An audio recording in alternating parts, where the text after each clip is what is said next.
In the grand marble halls of Kensington Palace, where every footstep echoes with centuries of tradition and protocol, one moment would shatter everything the royal household believed about duty, honor, and the true meaning of service.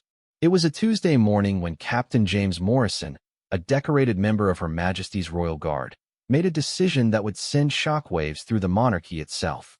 What started as routine palace security would become the most talked-about incident in royal history, not because of scandal or politics, but because of something far more powerful: the unstoppable force of human compassion when innocent lives hang in the balance. This is the story of how one man's split-second choice to protect children he'd never met would challenge the very foundations of royal protocol and reveal what it truly means to serve others. The palace would never be the same again. The morning sun cast long shadows across the perfectly manicured gardens of Kensington Palace as Captain James Morrison adjusted his ceremonial uniform for what he believed would be another routine day. At 32 years old, James had spent the last 8 years serving in Her Majesty's Royal Guard, a position he had earned through years of military service in Afghanistan and Iraq. His record was spotless, his dedication unwavering, and his respect for protocol absolute. James had grown up in a working-class family in Manchester, where his father worked double shifts at a textile factory, and his mother cleaned offices at night to make ends meet. The military had been his escape from poverty, but more than that, it had given him purpose. When he was selected for the Royal Guard, his parents had cried with pride. It was the pinnacle of honor for a soldier, they said. He would be protecting the most important family in Britain. That Tuesday morning started like any other. James woke at 5:30 in his modest flat near the palace, ran his usual 5-mile route through Hyde Park, and arrived at the palace gates by 7. The morning briefing was standard. A visiting dignitary from Sweden would be touring the state rooms. There was a charity event in the afternoon, and the younger royals had scheduled appearances across London. Nothing unusual, nothing that would prepare him for what was to come. As James took his post at the main entrance, he exchanged nods with his colleague, Sergeant David Chun, who had become like a brother to him over the years. David was manning the security checkpoint, his sharp eyes scanning every visitor with the trained precision that had made him one of the most trusted guards in the unit. They had served together in 2 tours overseas, and their partnership was seamless. The palace itself was a marvel that James never tired of observing. The ornate architecture, the priceless paintings lining the corridors, the sense of history that seemed to seep from every stone, it all reminded him daily of the magnitude of his responsibility. He wasn't just guarding a building. He was protecting a living symbol of British heritage and tradition. Around 9 o'clock, the first visitors began to arrive for the guided tours. James watched as families, tourists, and school groups filed through the security checkpoint. There was something peaceful about the routine, the predictable flow of people eager to glimpse royal life. Children pressed their faces against the ornate gates, their eyes wide with wonder as they imagined princes and princesses walking the same paths. It was during this seemingly perfect morning that James first noticed the black sedan that had been circling the block for the past 20 minutes. His training kicked in immediately, and he made a mental note to keep watching. Suspicious vehicles were taken seriously, even if they turned out to be lost tourists or overeager photographers. In his 8 years of service, James had learned that attention to detail could mean the difference between a peaceful day and a crisis. The sedan continued its slow circuit around the palace grounds, its tinted windows making it impossible to see the occupants. James caught David's eye and gave a subtle signal. David nodded, understanding immediately that they needed to stay alert. This wasn't paranoia. It was the kind of vigilance that had kept the royal family safe for generations. Inside the palace, Lady Catherine Whitmore, the Deputy Private Secretary to Her Majesty, was reviewing the day's schedule with her usual meticulous attention to detail. At 55, she had devoted her life to royal service, having started as a junior clerk fresh out of Oxford, and worked her way up through sheer competence and unwavering loyalty. She prided herself on maintaining the highest standards of protocol and ensuring that everything in the royal household ran with clockwork precision. Lady Catherine had noticed Captain Morrison during his years of service and had always been impressed by his professionalism. He was the kind of guard who understood that his role went beyond just physical protection. He was a guardian of tradition, a keeper of royal dignity. She had often thought that men like Morrison represented the best of what the royal guard could be: dedicated, honorable, and completely committed to something greater than themselves. As the morning progressed, James continued his watchful duties while maintaining the stoic demeanor expected of the royal guard. Tourists took photos, children waved excitedly, and he remained perfectly still, a living statue in his crisp red uniform. But beneath his calm exterior, his mind was constantly working, processing every face, every movement, every potential threat. The black sedan made another pass, this time stopping briefly at the corner before moving on. James felt his shoulders tense slightly, though his expression remained unchanged. Something about the vehicle's behavior felt wrong, though he couldn't quite put his finger on what it was. His instincts, honed by years of military service and close protection duties, were telling him to stay alert.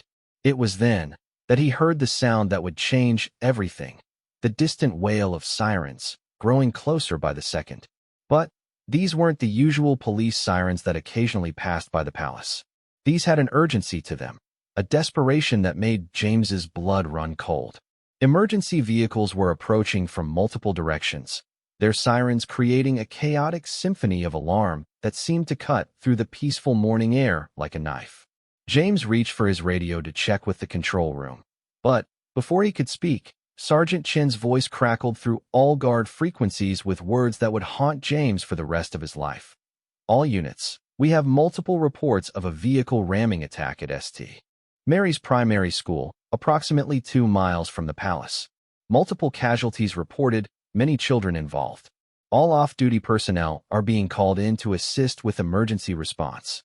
The words hung in the air like a physical blow. St. Mary's Primary School was where many of the palace staff sent their children. James knew at least 6 colleagues whose kids attended classes there. The school had always been considered one of the safest in London, tucked away in a quiet residential area where the biggest concern was usually slow traffic during pickup time. Through his earpiece, James could hear the controlled chaos of the emergency response. Police units, ambulances, and fire trucks were converging on the school. The initial reports were fragmentary, but terrifying. A vehicle had deliberately driven through the school's front entrance during morning recess, when hundreds of children would have been in the playground. The number of casualties was still unknown, but early reports suggested it was substantial. James felt his training take over, compartmentalizing his emotions and focusing on his immediate responsibilities.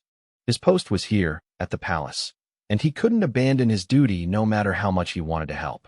But as he stood there, maintaining his professional composure while his heart raced with anxiety for the children and families affected, he had no idea that his greatest test was still to come. The black sedan that had been circling the palace made another appearance, and this time James noticed something that made his blood freeze. The vehicle had damage to its front end, and what looked like debris caught in its grille. His trained eye recognized the signs immediately. This wasn't just a suspicious vehicle anymore. This was potentially connected to the attack at the school. As James processed this realization, his mind raced through the possibilities. Why would the attackers come to the palace? Was this part of a coordinated assault on British institutions? Were they planning another ramming attack, this time targeting the royal residence? Or were they simply using the area to escape, banking on the assumption that no one would expect them to flee toward the most heavily guarded building in London? The radio chatter continued, painting an increasingly grim picture of the situation at St. Mary's. Teachers were being hailed as heroes for throwing themselves between the vehicle and their students. Parents were racing to the scene in panic, many abandoning their cars in the street and running the final blocks to reach their children. The local hospitals were implementing emergency protocols to handle the influx of casualties. James's thoughts turned to his own childhood, to the teachers who had protected and inspired him in his rough Manchester neighborhood. He thought about the dreams and futures that might have been cut short that morning, about families who had kissed their children goodbye just hours earlier, never imagining it might be the last time. But as these thoughts swirled through his mind, the black sedan made one more pass, and this time it didn't continue on its circuit. Instead, It pulled to a stop across the street from the main palace entrance, its engine still running. Through the tinted windows, James could make out shadowy figures, but not their intentions. The morning that had started with such routine normalcy was about to become something none of them could have prepared for. As James reached for his radio to report the suspicious vehicle, he had no idea that in the next few moments, he would be forced to make a choice between following protocol and following his conscience. A choice that would define not only the rest of his life, but would send shockwaves through the very institution he had sworn to protect. The palace, with all its centuries of tradition and unbreakable rules, was about to discover that sometimes the greatest act of service requires breaking every rule in the book. The black sedan sat motionless across from the palace entrance for what felt like an eternity, but was actually only 43 seconds. James Morrison's training had taught him to count time during critical situations, a skill that had saved his life more than once in combat zones. Every second that ticked by felt like a lifetime as he watched the vehicle through his peripheral vision while maintaining his ceremonial stance. Then, everything changed at once. The sedan's doors suddenly flew open, and 3 men emerged with the kind of desperate urgency that James recognized from his military service. These weren't tourists or lost drivers. These were people running from something, or towards something equally dangerous. What made James's blood turn to ice was what he saw in the back seat as the doors opened, the unmistakable silhouette of a child. Not just one child, but what appeared to be 3 small figures huddled together in the rear of the vehicle. They weren't moving with the same urgency as the men. They appeared to be restrained, or worse, unconscious. James's mind raced through the possibilities in the split second it took him to process what he was seeing. The timing couldn't be coincidental. A suspicious vehicle with potential child victims appearing at the palace just hours after a horrific attack at a primary school. His training told him this was either a secondary phase of the original attack or something equally sinister. Through his earpiece, he could hear updates from St. Mary's Primary School that made the situation even clearer. The initial reports had been wrong about one crucial detail. The vehicle attack hadn't just been random violence. 3 children were now reported missing from the school, taken during the chaos of the attack, while emergency responders focused on the wounded. The realization hit James like a physical blow. He was looking at what might be the kidnapped children from St. Mary's. The 3 men from the sedan were now approaching the palace gates with what appeared to be weapons concealed under their jackets. Their body language was wrong. Too tense, too purposeful. They weren't here as visitors or even as protesters. James's combat experience told him these men were preparing for violence. Protocol in this situation was crystal clear. James's primary responsibility was to protect the palace and its occupants. He should immediately call for backup, secure the entrance, and let the proper authorities handle any external threats. The Royal Guard's first duty was always to the royal family, not to civilians beyond the palace walls. But those civilians weren't just anyone. They were children, possibly the same children who had been taken during the school attack. Kids whose parents were probably driving frantically through London streets right now, desperately searching for any sign of their missing sons and daughters. James thought of 8-year-old Tommy Chun, David's nephew, who attended St. Mary's and who always waved enthusiastically whenever he visited the palace for family events. He thought of little Sarah Williams, whose mother worked in the palace kitchen and who had brought her daughter to work just last week when school was closed for a teacher training day. These could be children just like them, innocent victims caught up in something unthinkable. The lead man from the sedan was now approaching the security checkpoint, where Sergeant Chin stood ready. James could see David's hand moving subtly toward his radio, following proper protocol. In moments, the entire palace would be in lockdown, armed response units would be called in, and the situation would be handled by specialists trained for exactly this kind of crisis. But James also knew something that protocol couldn't account for. Those children might not have moments to spare. If these men were the same ones responsible for the school attack, they had already demonstrated a willingness to harm innocents. The children in the car could be injured, drugged, or worse. Every second of delay might be a second too long. The impossible choice crystallized in James's mind with painful clarity. He could follow protocol, protect the palace, and hope that the children survived whatever was about to happen. Or he could abandon his post, violate every rule he'd sworn to uphold, and try to save 3 kids he'd never met. Lady Catherine Whitmore appeared at one of the upper windows of the palace, her experienced eye taking in the scene unfolding below. Even from her vantage point, she could sense that something was terribly wrong. The body language of both the approaching men and the guards was unmistakably tense. She reached for her phone to alert palace security, following the same protocols that had protected the royal family for generations. In that moment, James made his decision.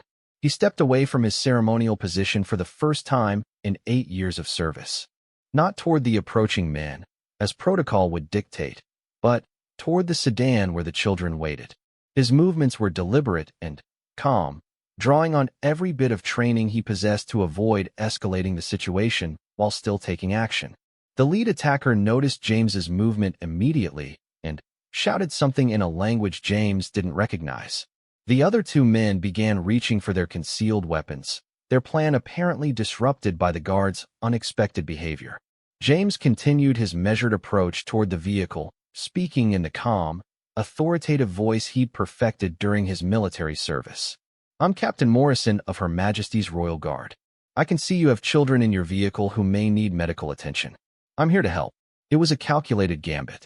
By identifying himself as a palace official rather than a threat, James hoped to buy precious seconds while avoiding an immediate violent confrontation.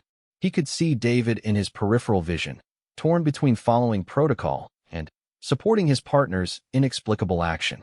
The children in the back seat were indeed conscious, James realized with relief, though they appeared to be in shock. 2 girls and a boy, probably between 8 and 10 years old, wearing school uniforms that James recognized from his visits to St. Mary's community events. Their eyes were wide with terror, but they were alive and aware. The lead attacker began shouting orders to his companions while gesturing frantically toward the palace entrance. James didn't need to understand the language to recognize the tone. Their plan was falling apart, and they were deciding whether to proceed with their original objective or deal with the unexpected complication he represented. Behind him, James could hear the subtle sounds of the palace security system activating.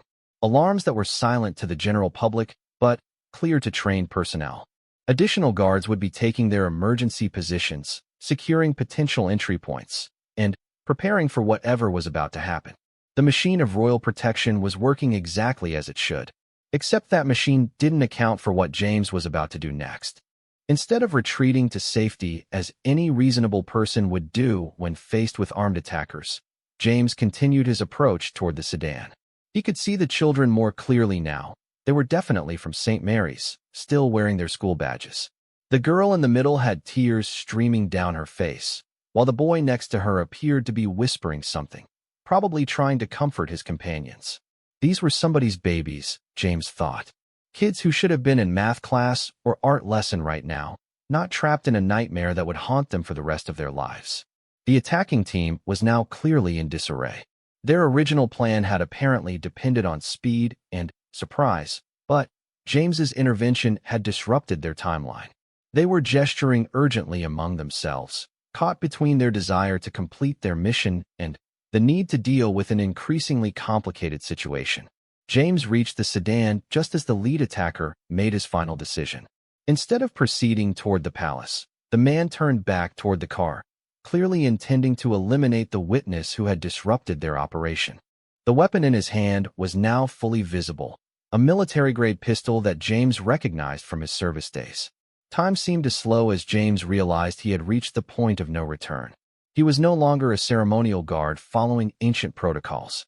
He was a soldier again, faced with armed enemies threatening innocent lives. The palace, the protocols, the centuries of tradition, none of that mattered anymore. What mattered were 3 terrified children who needed someone to protect them. As the attacker raised his weapon, James did something that would be talked about in royal circles for decades to come. He yanked open the sedan's rear door and threw himself between the gunman and the children, using his body as a human shield while simultaneously trying to get the kids out of the line of fire. The sound of gunshots echoed across the normally peaceful palace grounds, shattering the morning calm, and announcing that everything had changed forever. The perfect order of royal life had collided with the chaotic reality of the modern world, and nothing would ever be quite the same again. Inside the palace, Lady Catherine watched in horror as one of her most trusted guards threw away 8 years of perfect service in a matter of seconds. She couldn't understand what had possessed Captain Morrison to abandon his post and rush toward obvious danger. It went against everything the Royal Guard stood for, everything they had trained him to do. But, as she saw the children he was trying to protect, she began to understand that sometimes there are choices that transcend protocol, duties that go beyond job descriptions. Sometimes being truly loyal to what the monarchy represents requires betraying what it demands. The first gunshot rang out at exactly 9:47 a.m. According to the palace security logs that would later be analyzed by everyone from Scotland Yard detectives to royal protection specialists. The sound echoed off the ancient stone walls of Kensington Palace like a thunderclap, immediately triggering emergency protocols that had been refined over centuries of protecting British royalty. James Morrison felt the bullet whistle past his ear as he threw himself into the sedan's back seat, his arms instinctively wrapping around the 3 terrified children. His military training took over completely now, years of combat experience flooding back as if he'd never left Afghanistan. The difference was that this time, he wasn't fighting for strategic objectives or national interests. He was fighting for 3 kids who reminded him of every child he'd ever sworn to protect. "Stay down, stay quiet," he whispered urgently to the children, his voice somehow managing to convey both authority and comfort. "I'm going to get you out of here." The eldest child, a girl with pigtails who couldn't have been more than 10, looked up at him with eyes that had seen too much for her age. "Are you really a palace guard?" she whispered back, her voice shaking but determined. "Yes, sweetheart. And right now, my job is to keep you safe." Outside the vehicle, chaos was erupting with military precision. Sergeant David Chun had immediately called for armed response while simultaneously moving to support his partner, despite every protocol screaming at him to maintain his defensive position. The bond forged between the 2 men during their overseas service was stronger than any regulation manual. The 3 attackers were now caught in the worst possible tactical situation. Their original plan, whatever it had been, was in shambles. They had armed resistance from multiple directions, sirens were wailing in the distance as emergency services approached, and their element of surprise was completely gone. But they also had a palace guard trapped in a vehicle with their hostages, creating a standoff that would test everyone involved. Inside the palace, the emergency response was proceeding with the smooth efficiency that comes from centuries of practice. Royal family members were being moved to secure locations, diplomatic guests were being evacuated through predetermined routes, and armed protection officers were taking up strategic positions throughout the building. Lady Catherine Whitmore found herself at the center of a crisis that challenged every assumption she'd held about royal service. From her command post in the Palace Communications Center, she could see Captain Morrison's situation through the security cameras, and what she witnessed forced her to confront uncomfortable truths about duty, honor, and the true meaning of service. She had spent 30 years believing that the highest form of loyalty was absolute adherence to protocol. The Royal Guard existed to protect the institution of monarchy, not to engage in heroics that might compromise that mission. But, watching Morrison shield those children with his own body, she began to understand that sometimes the most profound act of loyalty is knowing when to break the rules. The lead attacker was shouting orders in what intelligence officers would later identify as a mixture of Arabic and English, his frustration evident as his carefully planned operation spiraled out of control. He had clearly expected to approach the palace unopposed, possibly planning some kind of symbolic attack that would maximize media coverage and political impact. Instead, he found himself in an armed confrontation with elite soldiers who had no intention of backing down. Through the sedan's rear window, James could see additional palace guards taking up defensive positions. The ancient courtyard was being transformed into a modern battlefield, with centuries-old stones providing cover for 21st-century weapons. It was surreal and terrifying, but also somehow appropriate, the old and new coming together to protect innocent lives. The youngest child, a boy with freckles and a Manchester United shirt under his school blazer, was trying hard not to cry. James recognized the look from his own childhood in Manchester, the determination to be brave even when everything was falling apart. He gently squeezed the boy's shoulder, remembering his father's words from years ago. Sometimes being a man means protecting those who can't protect themselves. "What's your name, son?" James asked quietly, trying to keep the children calm while monitoring the tactical situation outside. "Tommy," the boy whispered. "Tommy Harrison. Are my mum and dad going to find me?" "They're looking for you right now," James assured him, though he had no way of knowing if it was true. "The whole country is looking for you and your friends." The middle child, a girl with dark hair and intelligent eyes, spoke up despite her obvious fear. "The men said they were taking us somewhere safe after the bad things happened at school.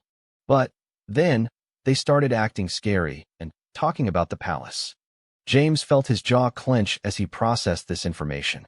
These children had been kidnapped during the school attack, probably told they were being rescued, and then brought here as part of some larger plot. The calculated cruelty of using traumatized children as pawns in a terrorist operation made his blood boil. Outside, the situation was escalating rapidly. Additional police units were arriving, their sirens adding to the cacophony that was drawing curious crowds despite officers' attempts to establish a perimeter.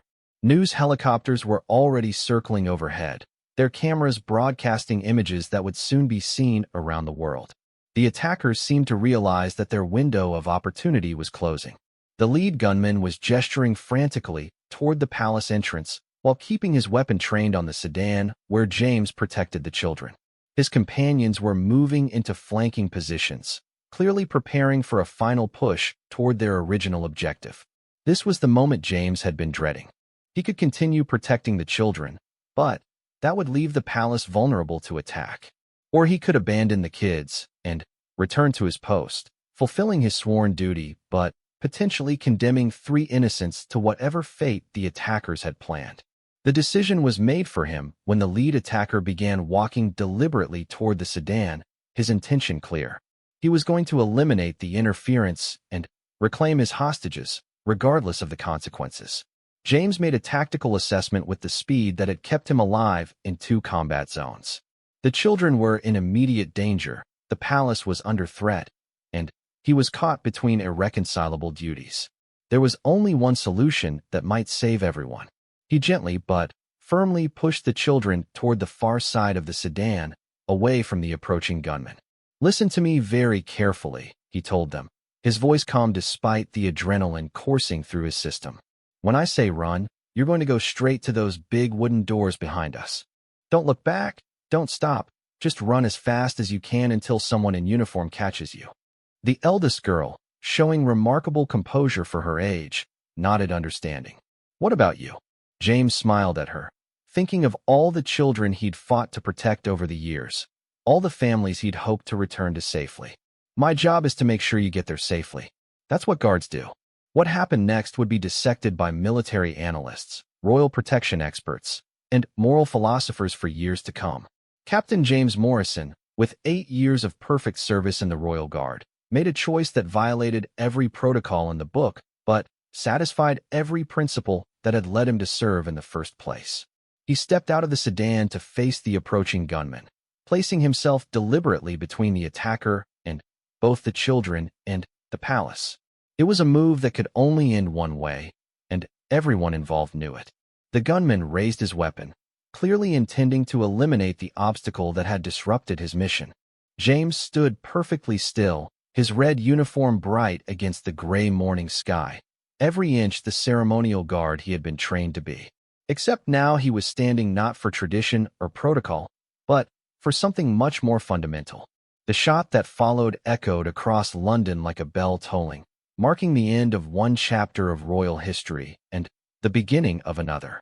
In that instant, the centuries-old question of what it truly means to serve was answered not with words or regulations, but with action.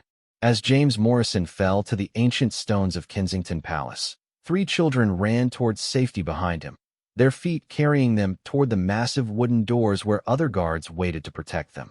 The attackers' plan lay in ruins, their hostages escaped, their symbolic target defended by a man who had chosen humanity over hierarchy.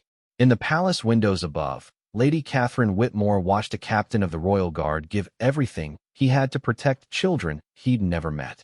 And, in that moment, she understood that she was witnessing not the breakdown of royal service, but its purest expression. The silence that followed the gunshot lasted exactly 4 seconds before chaos erupted across Kensington Palace like a dam bursting.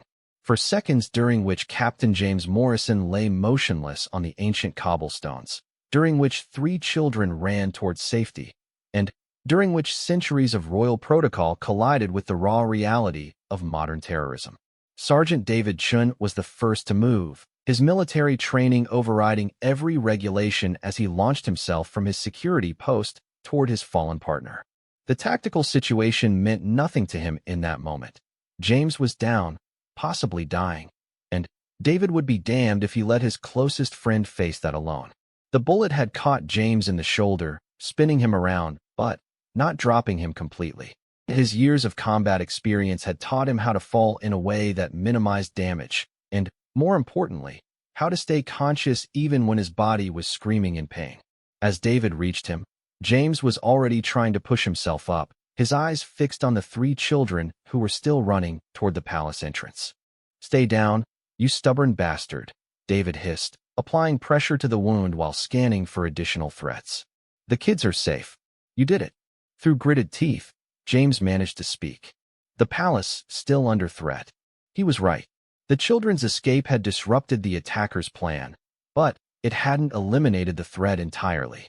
The 3 gunmen were now caught between their ruined kidnapping operation and their apparent secondary objective of attacking the royal residence. With nothing left to lose, they were becoming increasingly unpredictable and dangerous. Inside the palace communications center, Lady Catherine Whitmore was coordinating the crisis response with the cool efficiency that had made her indispensable to the royal household. But, beneath her professional exterior, she was grappling with emotions she hadn't expected to feel.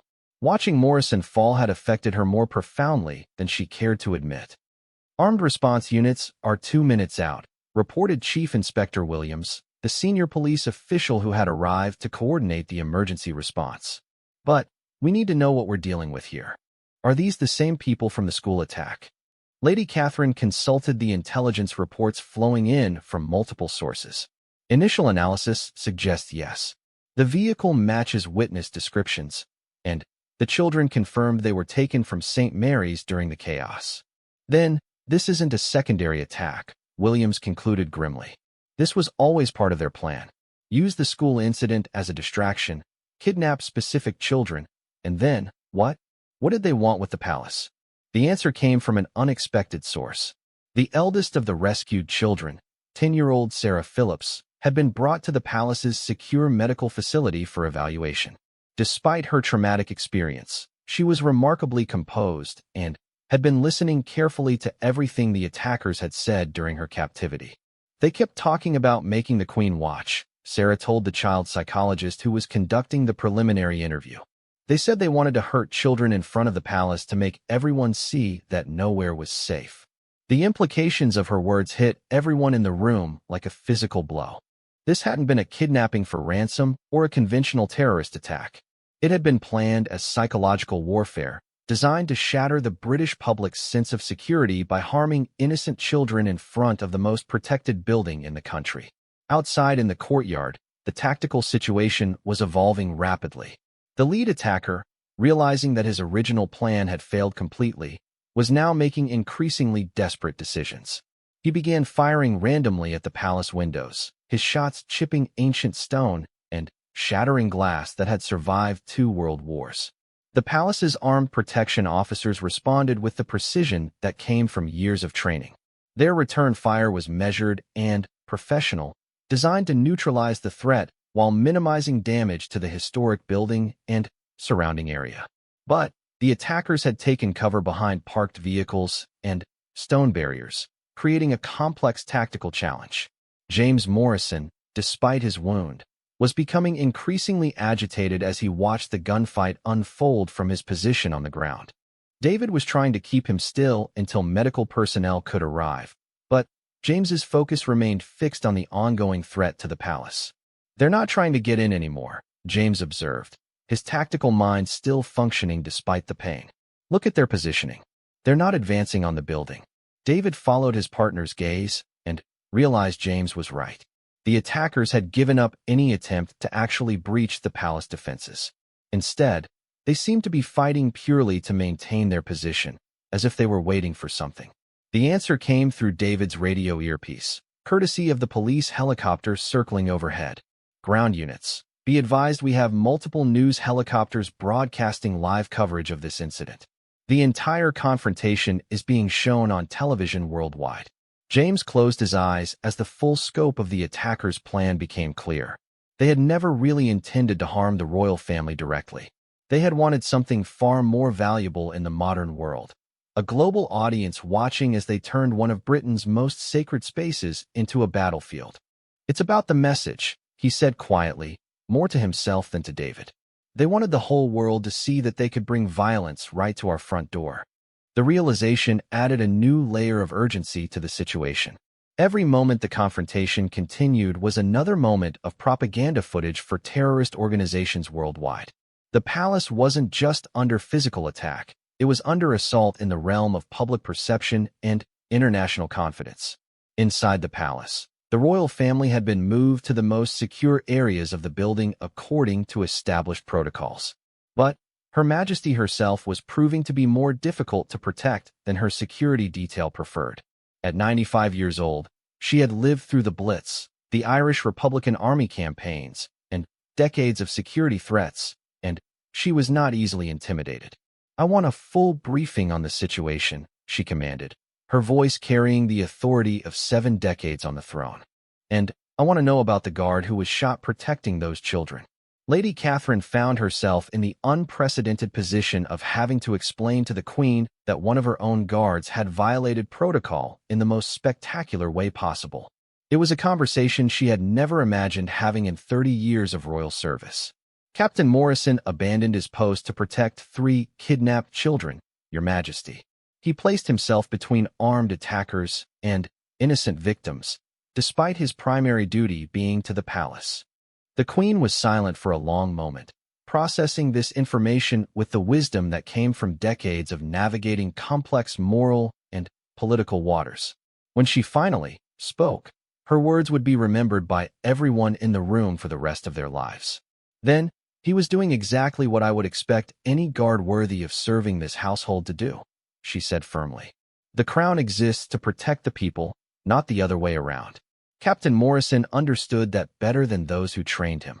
Outside, the armed confrontation was reaching its